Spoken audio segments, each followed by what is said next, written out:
Bilboko Ingenieritza Goi Eskola Teknikoak ingenieritzak gure eguneroko bizitzan dituen aplikazioen berri emateko jardunaldiak antolatu ditu beste behin ere. Batxilergoko ikasleei zuzendutako jardunaldi hauen 3. edizioa izan da aurtengoa. Guztira, 12 stand izan dira eskolan zehar banatuta, erakusmaietan, tailerretan eta laborategietan hain zuzen ere.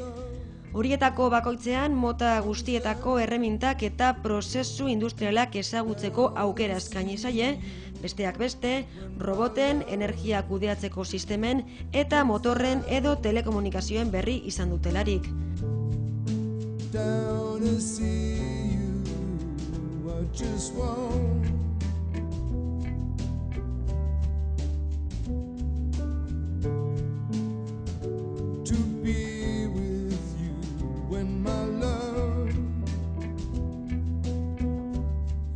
Erakutsitako lan guztiak eskolako ikasle eta irakasleek egindakoak izan dira. Denetarik izan da bertan, alde batetik ekipamendu sofistikatuak, batik bat ordenagailuz kontrolatutako robotak eta makina industrialak.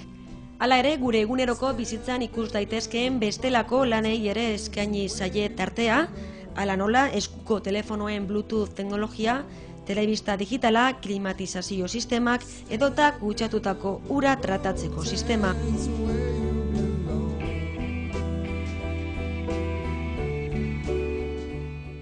Medikuntzak ere bere txokoa izan du jardunaldietan, izan ere ikasleek bihotz birikietako bizkorketan egin beharrekoa ikasteko aukera izan dute.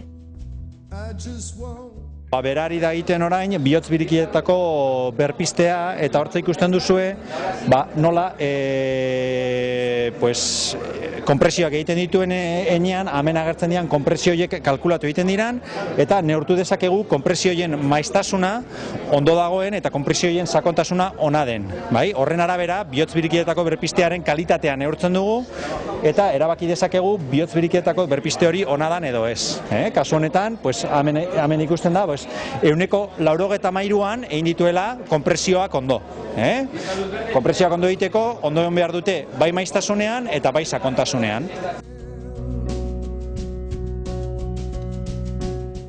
Horrez gain, kutsatutako urak behar bezala garbitzeko prozeduraren berri izateko aukera eskaini du ekimen honek. Izan ere, realitatean ere praktikan jartzeko eredua izan da ikusgai. Hau da, laboratorian daukagun instalazio bat, eta hontan sartzen duguna dire, gas usaintxuak edo gas zikinak, industria batean sortu daitezkenak, hemendik pasatzen ditugu, eta irteeran gasoiek garbiak egongo liratezke.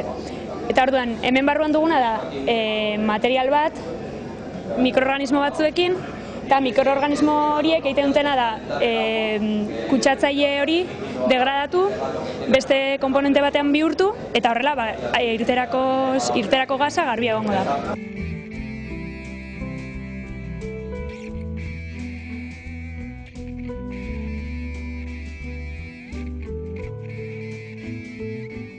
Eta nola ez, bitxikeriak ere izan dira aurtengo edizio honetan. Horren adibide eskolako ikasleek egindako autoeredua. Ikasle talde batek Formula Student Silverstone zirkuituko nazioarteko lehiaketarako egindako lana hain zuzen ere. Hortaz, autoak gustoko dutenek, horien funtzionamendu eta muntaketaz gozatzeko aukera paregabea izan dute. Hemen daukaguna da geuk unibertsitatean bertan egiten dugun proiektu bat bezalakoa, da klasetik apart egiten dugun gauza bat, baina zenbait irakasleen tutoritza ekin da hori. Kotxe bat eraikitzean datza gure proiektua. Kotxe guztia eraikitzen dugu, guztia guk egiten dugu, motorretik hasita, suspentsioa, txasisa, guztia guk egiten dugu. Holan esan da, erraza ematen dago, baina zenbat denbora eman dozu hau egiten?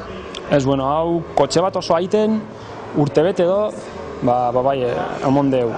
Hasi behar gara, motorraekin, gero txasisaren edituarekin, egiten dugu programa bat, 3 dimentsiotako programa baten eskemak, eta bertatik hasita ja, gauzak irteten dire, da azkenean, Silverstonera juteko lan egiten dugu, da hau da gure azken emaitza.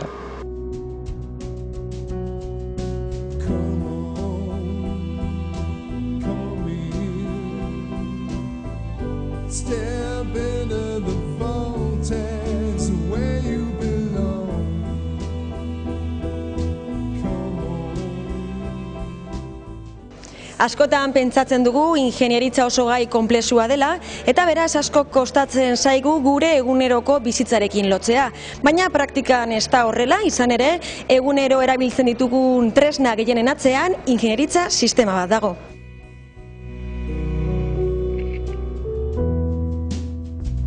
I just want